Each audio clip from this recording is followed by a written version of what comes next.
Imagine the brain as an intricate network of electrical circuits. Now picture a sudden surge of electricity disrupting this network. This, in essence, is epilepsy. Epilepsy is a neurological disorder, but what exactly does that mean? It's characterized by recurrent, unprovoked seizures. These seizures aren't just a random occurrence. They're the result of sudden, excessive electrical discharges in the brain cells. It's as if a storm is raging in the mind, causing a temporary disruption. Now, it's crucial to understand that epilepsy is not a mental illness. It doesn't define a person's intellectual capacity or their potential. It's a condition, a part of their life, but it's not their entire identity. Just as a storm doesn't define the ocean, epilepsy doesn't define the person. Epilepsy, while a chronic condition, doesn't define the lives of those who have it. Many brilliant minds in history, like Julius Caesar and Vincent van Gogh, had epilepsy. Epilepsy doesn't discriminate. It can affect anyone, anywhere, at any age. But what causes it? The causes of epilepsy are as diverse as the people it affects. It could be due to a brain injury, a stroke, tumors, or infections. Even a severe bout of high fever, known as febrile seizures, in childhood can lead to epilepsy later in life. No two people are the same, and neither are their genetic blueprints. Our genes can also influence our susceptibility to this condition. Some forms of epilepsy are linked to specific genetic factors, making them more prevalent in certain families. Now let's talk about symptoms.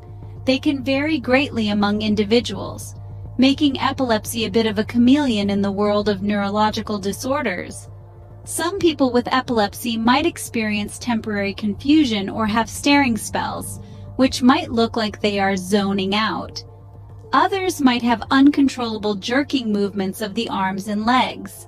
In more severe cases, a person with epilepsy might lose consciousness or awareness.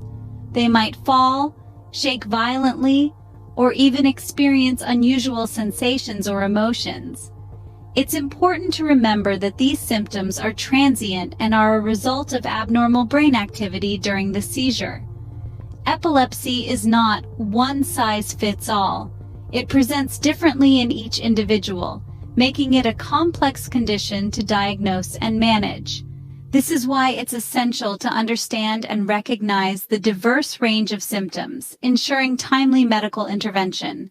Epilepsy may seem daunting, but it's not a life sentence. There are numerous treatments available.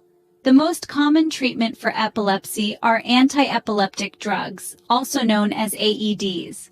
These drugs don't cure epilepsy, but they can control seizures in many people. Each person with epilepsy is unique, so a drug that works for one person may not work for another. It's all about finding the right balance. Another treatment option is the ketogenic diet, a high-fat, low-carbohydrate diet that has shown promise in reducing seizures in some people with epilepsy. Again, it's not a one-size-fits-all solution, but it is an option that can be explored. In some cases, when medication and dietary changes aren't enough, surgery may be considered. This is typically reserved for those with severe forms of epilepsy, where seizures are frequent and debilitating. Although epilepsy can be a challenging condition, with the right treatment and support, individuals with epilepsy can lead full, active lives. Epilepsy, a disorder of recurrent, unprovoked seizures, is a complex but manageable condition.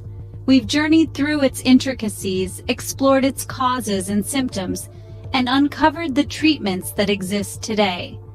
This disease, although challenging, doesn't strip away the brilliance of the mind. Think of the many geniuses who've grappled with it. So let's embrace empathy and understanding.